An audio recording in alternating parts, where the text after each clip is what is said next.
गौतम बुद्ध अपने ध्यान में बैठे थे कि वहाँ पर एक आदमी आया। यह आदमी अपने आलसीपन से बहुत ज़्यादा परेशान था। आलसी आदमी गौतम बुद्ध से बोला, महात्मा जी मेरी मदद कीजिए, मैं अपने आलस से बहुत ज़्यादा परेशान हूँ।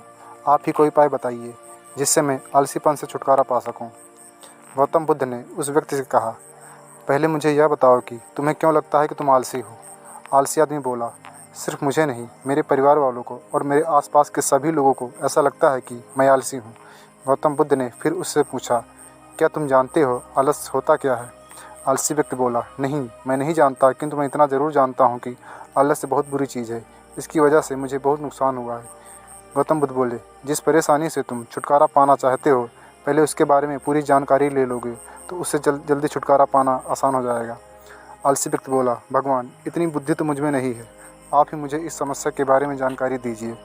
गौतम बुद्ध बोले, आलस एक मानसिक अवस्था है, एक विचार है जिसे जाने अनजाने में हम खुद ही जन्म देते हैं। आलस दो मूलभूत कारणों की वजह से ही जन्म लेता है, एक शारीरिक और दूसरा मानसिक। शारीरिक कारणों में पहला कारण है गलत तरह का भोजन। हम सभी जानते हैं कि हमारे शरीर को भोजन से ऊर्जा मिलती है और यह ऊर्जा सजीव चीज़ों से मिले तो अच्छी, यानी कि प्राकृतिक रूप से हमें भोजन की वस्तुएं प्राप्त होती हैं, उनसे अगर यह ऊर्जा मिले तो हमारा शरीर इससे अच्छी ऊर्जा प्राप्त कर सकता है। इसके उलट यदि हम निर्जीव वस्तुओं से ऊर्जा प्राप्त करते हैं तो यह हमें आलस की ओर ले जाता है। दूसरा कारण हमारी शारीरिक गतिविधियाँ हमें आलस के चंगुल में फंसा सकती हैं। गौतम बुद्ध ने आलसी व्यक्ति को अपने शिष्यों की तरफ इशारा करते हुए कहा, देखो इनके चलने फिरने बैठने के तरीकों में तुम्हें कुछ अलग नज़र आ रहा है। जब आलसी व्यक्ति कुछ नहीं समझ पाया तब गौतम बुद्ध ने उनसे कहा, मेरे शिष्य जब भी बैठते हैं तो वे रीढ़ की हड्डी को एकदम सीधा रखते हैं, चलते हैं तो उनके दोनों पैरों के बीच अच्छे से संतुलन बना रहता है और जब वह सोते हैं तो उनका शरीर एकदम शिथिल रहता है। ऐसा करने से उन्हें रात्रि में एकदम सही तरीके से नींद आती है। आलसी व्यक्ति बोला, लेकिन नींद तो आलस का ही एक स्वरूप है। बुद्ध बोले, हाँ अगर उसे ज़्यादा मात्रा में लिया जाए तो। बुद्ध ने इस बात को आगे बढ़ाते हुए कहा, नींद कम मात्रा में लोगे तो तुम्हें अगले दिन थकान महसूस होगी और ऐसा करने से ज़्यादा आलस शरीर में आएगा। नींद ज़्यादा लोगे तब भी यही परिणाम होगा। इसलिए नींद को न ज़्यादा न कम, एकदम सही मात्रा में लेना अति आवश्यक है। आलसी व्यक्ति बोला, हाँ यह तो मैंने भी अनुभव किया है।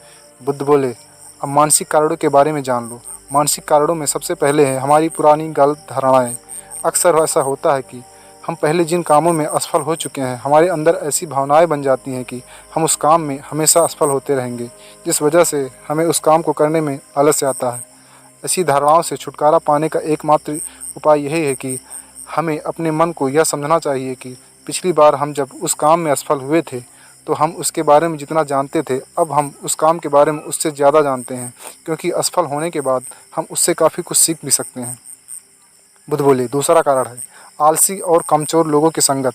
कई बार ऐसा होता है कि हम आलसी नहीं होते, मगर जिनके साथ हम रहते हैं हम उन जैसे बनने लगते हैं। इससे छुटकारा पाने का बहुत सरल उपाय है, कामचोर और आलसी व्यक्तियों से दूर रहो। ऐसे व्यक्तियों की संगत में रहो जो अपने काम को बड़ी लगन से करते हैं और तुम्हें कुछ सिखा पाएँ। गौतम बुद्ध ने तीसरा कारण बताते हुए कहा, यह कारण आलस के लिए सबसे बड़ा कारण है, काम को कल पर टालते रहना।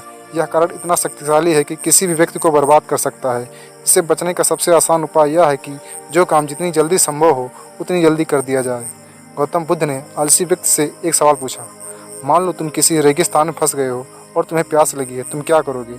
आलसी व्यक्ति बोला, मैं जल्दी ही रेगिस्तान के आसपास गांव की तलाश करूंगा, ऐसी जगह की तलाश करूंगा जहां पर मुझे पानी मिल सके।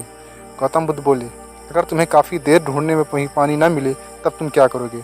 आलसी व्यक्ति बोला, मैं तब भी अपनी तलाश जारी रखूंगा, क्योंकि ऐसी परिस्थिति में मेरे पास कोई दूसरा विकल्प तो होगा ही नहीं। गौतम बुद्ध बोले, बिल्कुल सही, और यही है मानसिक स्तर पर आलस का चौथा कारण। किसी भी निश्चित लक्ष्य का न होना यह भी आलस की ओर ले जाता है। अब सुनो पांचवें कारण के बारे में। गौतम बुद्ध बोले, सोचो कि तुम्हारे पास काफ़ी सारे सोने के सिक्के हैं जो तुम्हें एक जगह से दूसरी जगह लेकर जाना है। तुम चलते चलते थक जाते हो और किसी पेड़ के नीचे बैठ जाते हो और तभी तुम्हें दूर से तुम्हारी तरफ दौड़कर आ रहे डाकू दिखाई देते हैं। तो क्या तब भी तुम आलस करके वहीं बैठे रहोगे या ऐसी परिस्थिति में तुम वहां से उठकर दौड़ने लगोगे। आलसी व्यक्ति बोला, जी मुझे वहां से दौड़ना ही पड़ेगा, नहीं तो मेरी जान और सोने के सिक्के दोनों खतरे में पड़ जाएंगे।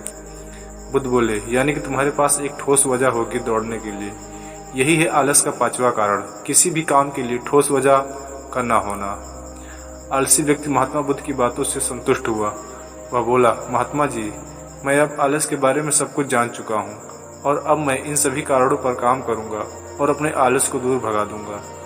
दोस्तों, आशा करता हूं कि गौतम बुद्ध और आलसी व्यक्ति की कहानी आपको अच्छी लगी होगी। धन्यवाद।